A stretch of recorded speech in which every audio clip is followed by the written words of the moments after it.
Jaylen Brown. Well, as we all know mga Kawan Stories, matapos nga pong ilabas ang balita kagabi na umalis nga si Kawhi Leonard sa lineup ng Team USA at pinangalanan si Derrick White bilang kapalit nito, agad nga po siyang napako-comment sa nasabing balita. Imagine, NBA champions ka and finals MVP, ikaw pa yung hindi nakasali sa lineup ng Team USA. Mas pinili pa nila si Derrick White na isang role player. Talaga namang mapapaisip kung bakit si Jaylen Brown. Sa mga naging post nga nito sa social media, halatang pinapatamaan ng mismong sponsor ng laro na Nike at ang mismong management ng Team USA bakit hindi siya kinuha.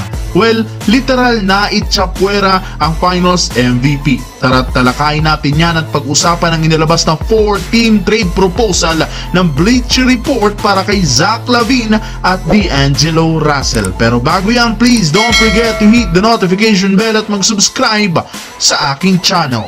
So, nagsimula na nga kanina mga Kawan Stories ang exhibition game ng Team USA. Nakita nga natin kanina kung gaano kadominante ang lineup na ito. Bagamat man kinalawang sila sa umpisa matapos mag-struggle ang mga tira, hindi pa rin ito naging dahilan para matalo sila. Nag-umpisa nga pong umarangkada dito at nakuha ng Team USA ang kanilang rhythm sa second quarter. Nanguna nga sa kanila si Anthony Edwards at Anthony Davis, ngunit meron ngang isang player ngayon ang nagtatampo sa mismong lineup na ito.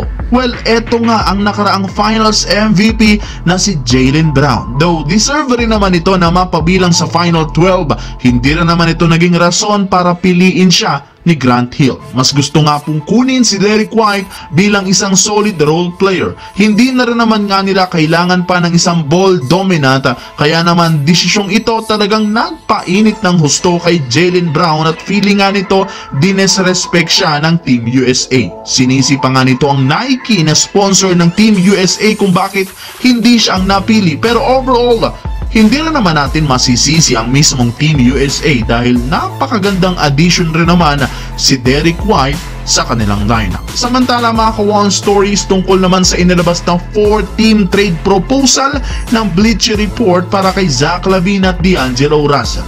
Well, dahil nga hindi kagandahan ngayon ang off-season ng Lakers dahil as of today, wala pa silang nagagawang move na pagbabago sa kanilang lineup. Kahit nga si Rob Pelinka naku-question ngayon kung anong balak bang gumawa ng pagbabago sa lineup o mananatiling run it back mula sa susunod na season. Kaya naman, kahit nga ang mismong Bleacher Report naglabas na rin naman ng proposal kung papaano nila makukuha si Zach LaVine. Ayon nga dito, kailangan nga pong tanggalin ng Lakers at i-offer sina Rui Hachimura, D'Angelo Russell at Gabe Vincent, syempre para makumpleto at maisakatuparan ng trade na kailangan nilang maghanap ng dalawa pang partner para matulungan silang mabuo ang 4-team trade na ito. Inilagay nga dito ng Bleacher Report ang team ng Utah Jazz at ang Brooklyn Nets. Malinaw, nasa dalawang sunod na taong pag-i-struggle lagi ni D'Angelo Russell sa playoffs, kailangan nilang baguhin ang lineup para hindi masayang